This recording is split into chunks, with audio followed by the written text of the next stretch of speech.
If you wanted to pick a day to demonstrate the full scope of America's scientific power, July 16th isn't a bad day to pick. On this date, the American story marks two anniversaries: 80 years since the first atomic bomb test and 56 years since the first mission to the moon. Two events, decades apart, a blast and a footprint, both projections of national power through the mastery of science.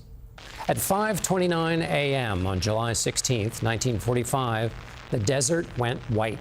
After weeks of work at the secret Los Alamos facility in New Mexico, scientists led by Robert Oppenheimer conducted the Trinity test, the first detonation of a nuclear weapon in human history. It vaporized the morning and launched the world into the atomic age. 24 years later, the explosion was controlled as the Saturn V rocket lifted off from Cape Kennedy, carrying 3 Americans.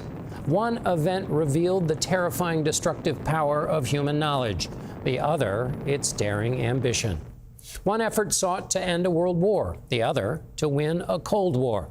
Both offered proof of what people could do in the service of their country, but with outcomes that could not be more different. If the bomb proved what nations could do to each other, the moon mission pulled mankind together. Dr. Teasel Muir-Harmony, curator of the Apollo collection at the Smithsonian National Air and Space Museum, notes that Armstrong's step didn't just mark a place in space, it fundamentally reshaped what it meant to be a human being. The first lunar landing was the most participated event in human history. So you had somewhere between 500 and 600 million people watching those steps on the moon live together for the first time.